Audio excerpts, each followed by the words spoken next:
브라질에서 날아온 예기치 못한 소식은 우리 연구 프로그램을 서둘러야겠다는 의욕에 불을 지폈다. 나의 지도교수인 세자르 티모 이아리아가 근위축성 측사경화증 진단을 받았다는 것이다. 이 병은 근육이 차츰 굳어져 결국에는 호흡기 근육까지 멈춰 세워버리는 무서운 놈이다. 양키스의 강타자 루 게릭의 삶을 망쳐놓은 이유로 루게릭병이라는 이름을 얻었다. 아이러니라고 해야 할까? 이아리아 교수는 새로운 루게릭병 진단법 연구로 경력을 쌓기 시작했다. 그가 조용히 내게 알리기를 자기가 완성했던 검사보고로 자기가 확정 진단을 받았다고 했다. 그는 우리의 연구가 실제 치료법이 되기에는 시간이 부족하다는 것을 잘 알고 있었다. 그러나 미래의 환자들이 받을 혜택과 신경과학 분야에 미칠 영향의 측면에서 큰 관심을 가지고 있었다. 존 채핀과 나는 중추신경계의 기능단위는 단일 뇌세포가 아니라 뉴런 집단임을 보여주는 실시간 플랫폼을 만들 결심을 했다. 과거 우리들의 연구에 대해 다른 신경생리학자들은 우리가 제안한 분산보호화 전략이 실제 의미가 있을지에 대해 의문을 제기했다. 쥐의 뇌가 수염 자극을 촉각 메시지로 전달할 때 주변부의 약한 촉각 반응은 무시하고 가장 강력한 촉각 반응을 일으키는 아주 적은 피질 뉴런만이 의미가 있을 것이라고 주장했다. 그들을 설득하려면 완전히 새로운 실험 패러다임을 도입할 필요가 있었다. 그렇게 해서 뇌기계 인터페이스라는 개념이 나오게 된 것이다. 우리는 한 실험동물에서 다중전극을 이용 뇌의 여러 곳에서 오랫동안 가능한 한 많은 피질 뉴런의 활성을 동시에 기록했다. 그리고 추적 관찰한 피질 뉴런의 활동 전이를 마이크로 컴퓨터로 보냈다. 컴퓨터는 수집된 뉴런 자료들을 실시간에 가깝게 수학 알고리즘으로 변환했다. 이 알고리즘은 뉴런 집단의 활성 정보에서 실험동물의 뇌가 팔과 손의 움직임을 만들어낼 때 사용하는 프로그램을 추출할 수 있도록 설계되어 있다. 원숭이는 운동 피질만 해도 수천만 개의 뉴런이 존재하지만 우리 기술로는 한 번에 100개 정도의 뉴런만을 표본으로 확보할 수 있었다. 이는 우리가 만든 최초의 뇌기계 인터페이스가 전체 운동 피질 뉴런 중 0.00001%의 뉴런에 의해 구동된다는 뜻이다.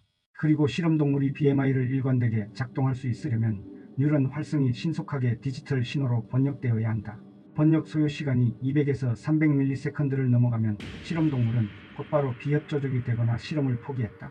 그리고 인공팔의 움직임을 실험동물의 뇌에 피드백하는 문제는 인공팔의 운동 결과를 실시간으로 보게 하여 실험동물이 직접 평가하도록 했다. 우리의 도전 과제는 엄청난 것이었다.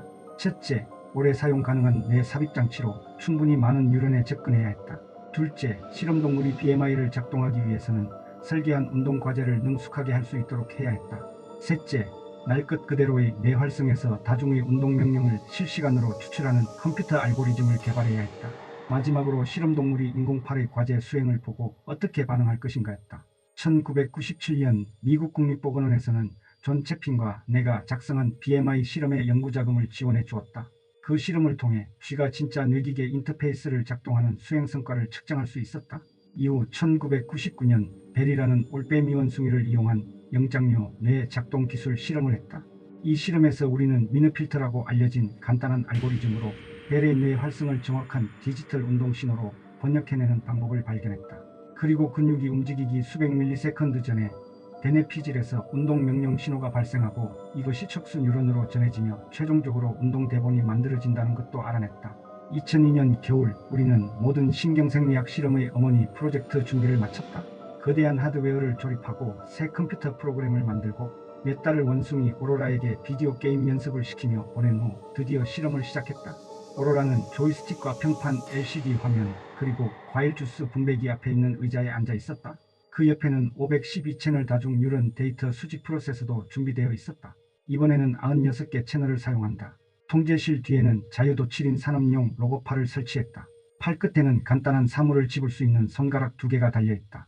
게임을 제대로 할 때마다 주스가 한 방울씩 오로라의 입속으로 떨어지도록 했다. 모니터로 우리는 오로라의 뇌회로를 형성하는 뉴런 집단이 만드는 거대한 전기 방출 파동을 볼 수 있었다.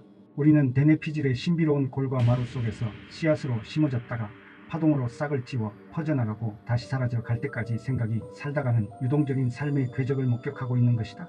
우리의 첫째 목표는 오로라가 과일 주스를 끈 비디오 게임을 하는 동안 피질 뉴런의 활성을 기록하는 것이다.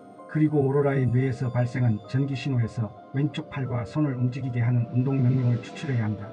실험 시작 30분 후 우리는 오로라가 주스 포상을 얻기 위해 사용한 운동 유형을 재현할 수 있게 되었다. 놀라운 것은 실제로 팔 근육이 움직이기 수백 밀리세컨드 전에 오로라가 어떤 움직임을 계획하고 있는지 알아낼 수 있었다는 것이다. 다음으로 우리는 이 정보를 통제실에 있는 로봇팔로 전송했다. 오로라의 운동사고가 자신의 팔을 조종하고 로봇팔까지 조종하는 것이다. 오히려 로봇팔은 오로라의 욕망을 조금 더 신속하게 구현하고 있었다. 이때 조이스틱을 오로라가 만질 수 없도록 없애버렸다.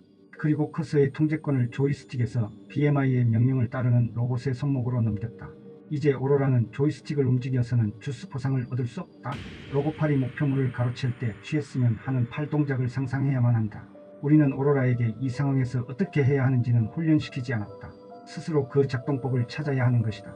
처음에는 오로라가 조금 놀라 망설였고 실수도 몇 번 했다. 그러나 잠시 후 컴퓨터 화면에 새로운 목표물이 등장하자 오로라 뇌의 전기폭풍이 대뇌피질에서 일어났다. 전기폭풍은 실시간으로 해독되었고 운동 명령이 로봇팔로 전해졌다. 그러자 오로라 앞에 놓인 화면의 로봇팔은 첫 번째 목표물을 움켜쥐었고 그 이후 목표물 여럿을 움켜쥐는 데 성공했다. 마침내 오로라의 뇌가 자신을 가두는 생물학적 신체의 한계에서 해방되는 순간이었다. 더 놀라운 것은 오로라의 뇌가 기계장치를 뉴런 신체상의 일부로 받아들인 것이다. 마치 로봇이 자신의 연장이란 듯이 말이다. 오로라가 뇌기계 인터페이스를 이용해 거둔 성과는 신경앙상불 생리학의 세 번째 원리를 보여준다. 바로 분산 보호와의 원리다. BMI를 이용하여 뇌 활성으로 조종되는 로봇을 움직일 수 있음이 증명된다면 놀라운 가능성이 펼쳐지리라 믿는다. 뇌기계 인터페이스는 세자르티무 이아리아 교수의 몸에 침범한 루게릭병으로 인한 장애를 비롯해 신체 마비로 고통받는 수백만 환자들의 가동성을 회복시키는 새로운 신경보철 장치의 개발로 이어질 것이기 때문이다. 통제실로 돌아와 보니 오로라가 과일 주스의 바다에 흠뻑 취해 있었다. 우리가 던져준 예상치 못한 과제에서의 승리를 즐기고 있는 것이 분명했다.